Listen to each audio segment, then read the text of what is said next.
तो नमस्कार, मैं हूँ रेखा उपाध्याय, है ज्ञानमती त्रिपाठी। आज हम दोनों बहनें मिलकर एक बहुत प्यारा कजरी गीत सुनाने जा रही हूँ। आप सबको अच्छा लगे तो कमेंट में ज़रूर बताना और इनके चैनल का भी ज़्यादा से ज़्यादा आप सब सपोर्ट करना। बढ़ी गई गंगा उमड़ी गई जमुना की, कैसे कैसे ना धान जाबुनाई हरावा की, कैसे कैसे ना धान जाबुनाई हरावा की, कैसे कैसे ना बढ़ी गई गंगा उमड़ी गई जमुना की, कैसे कैसे ना धान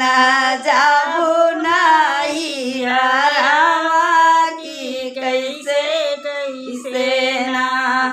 निबिया ही काटी काटी नैया गढ़ऊ वही हो नैया ना राजा जब नाई हरावा वही हो चढ़ी ना राजा जब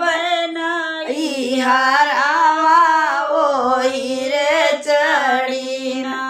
निबिया ही काटी काटी नैया बनाऊ बई वही रे नैया ना राजा जब नाई हरावा वही रे नैया ना राजा जब नाई हरावा वही रे चढ़ी ना टूटी जई है नाइया डूबकी जाबू रानिया की, छूटी जई है ना ससुररिया से नातवा की, छूटी जई है ना ससुररिया से नातवा की, छूटी जई है ना हमारे बाबैया जी के लहुरी बिटिया वाकी कैनली है ना राजा दूसरा विया वाकी कैनली है ना राजा दूसरा विया वाकी कैनली है ना राजा दूसरा बियाहवा की कैनली है ना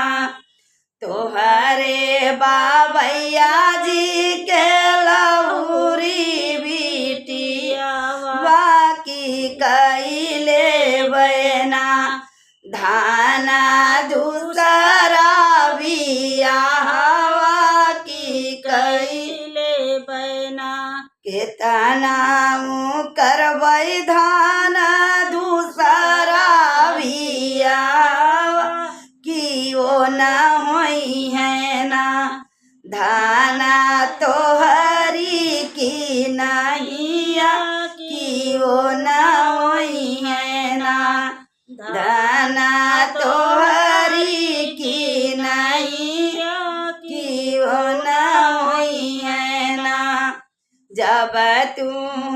धनिया पैरा कुसुमी चुनरिया की लाग धनना जैसे देविया मैया की लाग धनना जब तू पैरू दाना मांग बरसे की निकला गना तोहरे माथे कटी कुलिया की निकला गना तोहरे माथे कटी कुलिया की निकला गना तू ताऊ बसुधान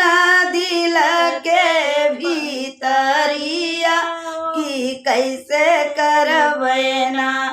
हम दूसरा बियाहवा